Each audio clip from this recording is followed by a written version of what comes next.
회개라는 단어는 죄에 대해서만 사용되는 단어가 아닙니다. repent, repented, repentance라는 단어는 어떤 것으로부터 마음을 완전히 돌이키고 바꾸는 것을 의미합니다. 이 repentance라는 단어가 사용된 성경 구절들을 몇 가지만 살펴보면 해결됩니다. 주께서 땅 위에 사람을 만드신 것으로 인해 뜻을 돌이키셨으며 또 그것으로 인해 마음에 슬퍼하시고. 여기서 쓰인 repented the Lord는 하나님께서 죄에서 회개하셨다는 뜻이 아니라 단순히 어떤 뜻을 돌이키셨다는 의미입니다. 주께서 자신의 백성에게 내리려 하던 그 재앙에서 뜻을 돌이키시니라. 출애굽기 32장 14절에서 쓰인 repented 역시 하나님께서 죄로부터 돌이키셨다는 의미가 아니라 백성에게 내리려 하셨던 재앙에서 뜻을 돌이키셨다는 의미로 쓰였습니다. 그때부터 예수님께서 선포하기 시작하여 이르시되 회개하라 하늘의 왕국이 가까이 왔느니라 하시더라. 마태복음 4장 17절에서 쓰인 회개는 자신의 잘못된 마음을 돌이키라는 뜻으로 쓰였습니다.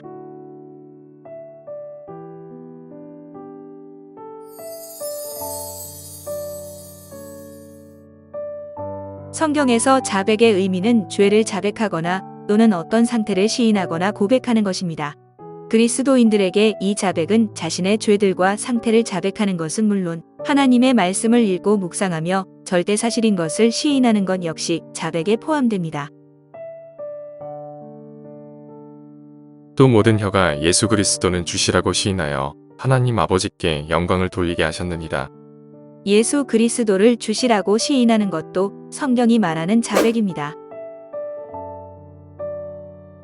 그러나 파라오도 죄를 자백했고 사울이나 아간도 죄를 자백했지만 죽었습니다. 즉, 마음을 돌이키거나 바꾸지 않고 입으로만 하는 자백도 성경에는 나옵니다. 이것이 회개와 자백의 차이입니다.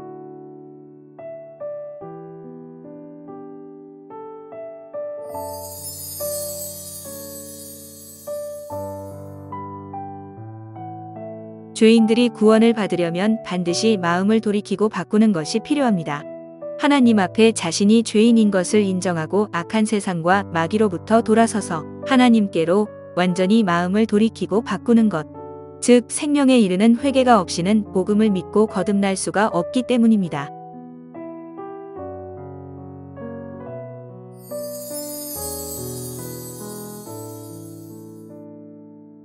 마음으로 돌이키는 회개를 한 후 복음을 진정으로 믿음으로써 거듭나고 나면 하나님의 아들들로서 다시 태어나는데 이것은 단지 구원받은 것으로만 끝이 아니라 새로운 삶의 시작이기도 합니다.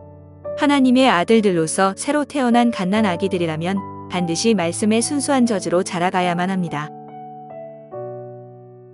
그러므로 모든 악의와 모든 교활함과 위선과 시기와 모든 비방하는 말을 버리고 새로 태어난 아기들로서 말씀의 순수한 젖을 사모하라. 이것은 너희가 그 젖으로 말미암아 성장하게 하려 함이라.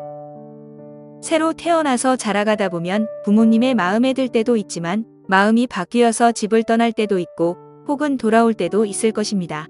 구원받은 그리스도인이 맞다면 반드시 말씀의 순수한 젖을 사모하며 계속해서 아버지와의 교제를 이어가야 합니다.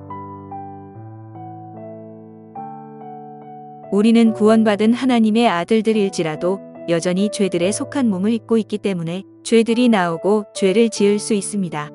그리스도인들이 죄를 범하면 하나님과의 교제가 단절됩니다. 단절된 교제를 회복하기 위해서는 반드시 죄를 버리고 고백하는 끊임없는 자백이 필요합니다. 또 새 사람으로서 걸으며 육신에 대하여는 자주 십자가를 선포하는 삶을 살아야 합니다. 우리의 몸은 예수 그리스도와 함께 장사되었기 때문입니다. 성경 기록이 말하는 회개는 어떤 것으로부터 마음을 돌이키고 바꾸는 것입니다. 죄인들이 구원받고 거듭나기 위해서는 딱 한 번의 마음을 돌이키는 회개가 반드시 필요합니다. 우리는 앞에서 파라오와 사울처럼 마음의 돌이킴이 없이도 자백이 가능하다는 것을 살펴보았습니다. 이것이 회개와 자백의 차이입니다. 하지만 그리스도인이 하나님 앞에 해야 할 자백은 파라오나 사울이 했던 자백과는 큰 차이가 있습니다. 죄인들의 자백은 마음을 돌이키지 않고도 입으로만 했던 자백이었지만 그리스도인의 자백은 마음을 돌이키고 바꾸는 회개가 포함된 자백이어야만 합니다. 왜냐하면 하나님께서는 마음과 속 중심을 살피시기 때문입니다. 나주는 마음을 살피며 속 중심을 시험하여 각 사람의 길들과 그 사람의 행위들의 열매대로 그 사람에게 주느니라. 죄로 단절된 하나님과의 교제를 회복하기 위해서는 마음을 돌이키고 바꾼 상태에서 자백이 필요합니다. 모든 분들이 새롭고 살아있는 길이 되신 예수 그리스도를 힘입고 지성소로 다가가 진실된 마음으로 죄들을 자백하고 죄의 권세로부터 건짐받는 삶을 사시기를 바랍니다. 감사합니다.